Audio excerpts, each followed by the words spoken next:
Dalam kebingungan itu, tidak ada yang bisa dilakukan oleh Elara selain mencoba untuk menenangkan detak jantungnya yang terus berdebar tiada hentinya.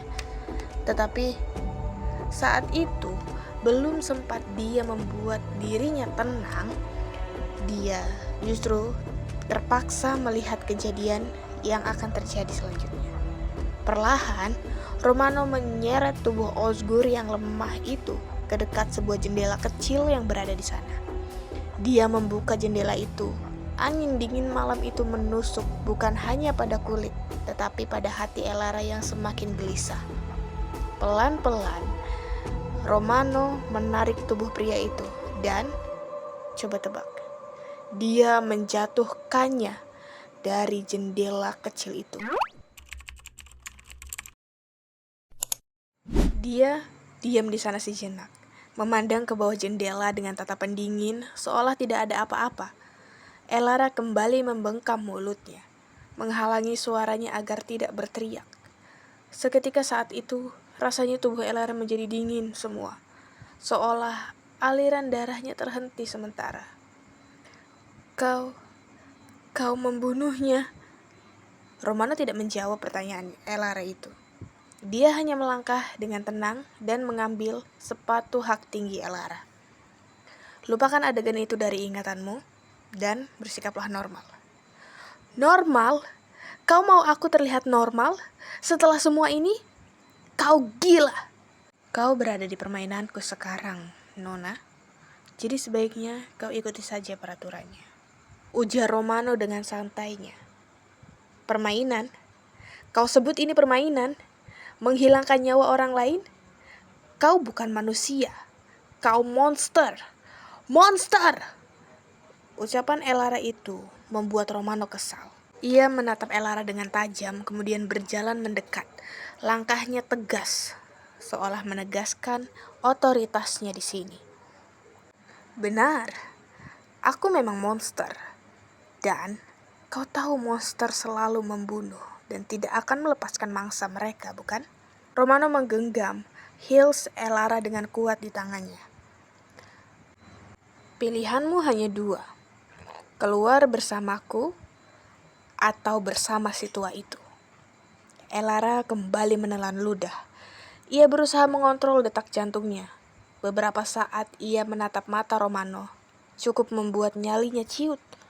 Elara mengantuk rahangnya. Tangannya mengepal sejenak sebelum akhirnya ia mengambil kembali heelsnya dari tangan Romano. Ia telah mengambil keputusan untuk malam ini. Walaupun tidak tahu keputusannya itu akan baik ke depannya atau tidak. Mereka berdua pun kembali ke bar, berusaha bersikap biasa, sementara orang-orang di sana menikmati malam mereka, tanpa ada yang tahu apa yang telah terjadi di ruangan itu.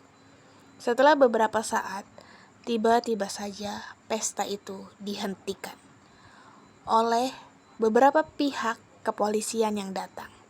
Mereka berkata ada sebuah kejadian di mana ada seorang pria yang terjatuh dari lantai itu, sehingga semua pesta dihentikan.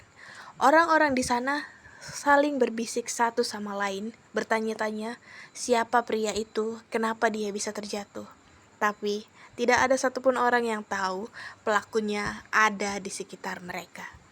Elara hanya terdiam, ia menggenggam tangannya sendiri, merasa khawatir, cemas, takut, semuanya jadi satu. Tetapi, semua itu sangat kontras dengan apa yang ditunjukkan oleh Romano. Dia justru sebaliknya. Tidak ada kekhawatiran, tidak ada rasa bersalah, tidak ada ketakutan. Hanya wajah datarnya yang tenang, begitu tenang, terlalu tenang dan terlalu menakutkan untuk seorang manusia. Bahkan dengan ketenangannya, dia mengambil kesempatan dari kericuhan yang terjadi di pesta itu untuk pergi dan mengajak Elara kembali ke apartemennya. Di apartemen Romano, Elara telah mengganti pakaiannya. Ia berada di ruangan yang sama di mana dia mengganti pakaiannya. Di kamar itu, ia mondar-mandir, kesana kemari. Kejadian tadi belum bisa ia hapus dari ingatannya. Benar-benar tidak. Dia khawatir, dia takut ini akan menjadi mimpi buruknya untuk selamanya. Tak lama kemudian, pintu ruangan itu kembali terbuka. Coba tebak siapa yang datang? Ya, siapa lagi? Romano. Dia datang ke sana, melangkah perlahan. Kemudian, dia bertanya pada Elara informasi apa yang dia dapatkan dari Osgur. Elara menjawab apa adanya. Ia tidak sempat menggali informasi apa-apa sesuai dengan apa yang diinginkan Romano, karena saat itu Osgur terlalu memaksanya. Tapi tentu alasan itu tidak mudah diterima oleh Romano. Dia justru malah mengajukan sesuatu, karena ia menganggap Elara gagal melakukan apa yang dia inginkan. Sebagai gantinya, Romano meminta Elara untuk melayaninya malam ini. Tetapi Romano salah orang. Elara bukanlah wanita seperti itu. Dia menolak dengan keras. Dia tidak ingin hal itu. Dia ingin kalungnya kembali saat itu juga. Cukup terjadi perdebatan kecil di antara mereka berdua saat itu. Romano dengan kepercayaannya percaya bahwa wanita akan melakukan segalanya demi uang. Sementara Elara bukanlah wanita yang seperti itu. Bahkan malam itu, Romano ingin menguji Elara. Ia meletakkan beberapa barang berharga di atas meja, seperti kunci mobil, sebuah black card, beberapa uang cash, dan bahkan kalung milik Elara di sana. Romano berkata, Elara bisa memiliki semua itu jika Elara ingin menghabiskan malamnya bersama Romano malam itu. Tetapi Elara tetap menolak. Meskipun godaan itu cukup besar, tetapi tidak.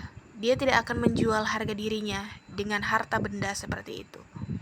Ia hanya mengambil kalungnya dan malam itu juga pergi dari apartemen Romano. Saat itu, melihat wanita itu pergi, Romano hanya diam di tempatnya. Ia mengepalkan tangannya dan merasa egonya terbakar saat itu juga. Ia mulai bergumam dalam dirinya dan bersumpah dia akan mematahkan ego gadis itu. Sementara itu di sebuah rumah sakit kota, tempat kini tubuh Osgur yang tidak bernyawa terbaring kaku di balik kain hijau. Berdiri seorang pria di hadapannya, yang memandangi tubuh pria itu seolah kehilangan. Pria muda itu bernama Sinan Ozen, yang tidak lain adalah putra dari Osgur. Dia terdiam di sana. Ucapan pihak kepolisian yang mengatakan Osgur kemungkinan terlalu mabuk sebelum jatuh terus terngiang di kepala Sinan. Tak sedikit pun ia percaya.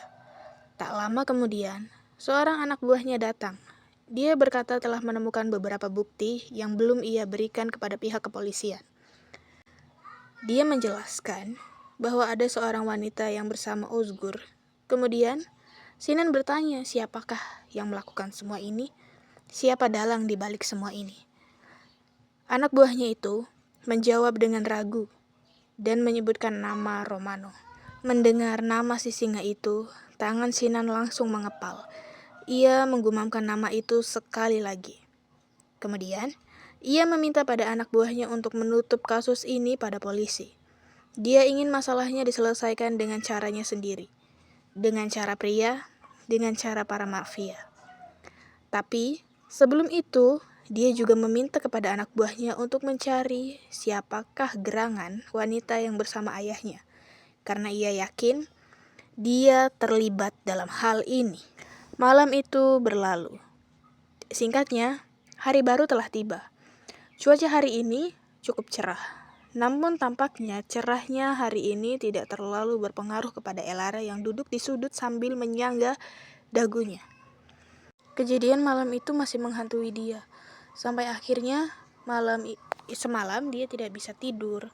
Dan bahkan sifat Elara yang agak berubah karena dia ngantuk dan menutupi sesuatu pun sempat dinotis sama Luna.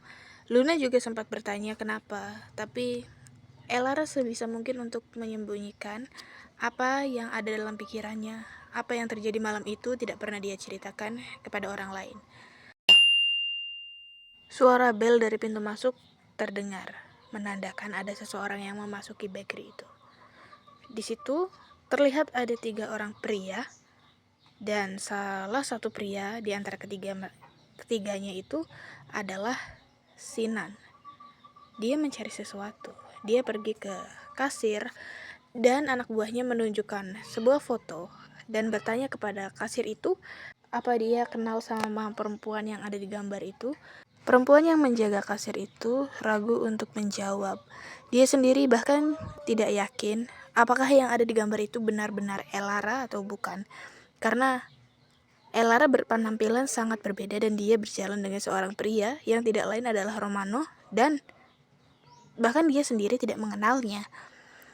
Tapi kasir itu secara tidak langsung menoleh ke arah Elara yang duduk di kursi di ujung sana.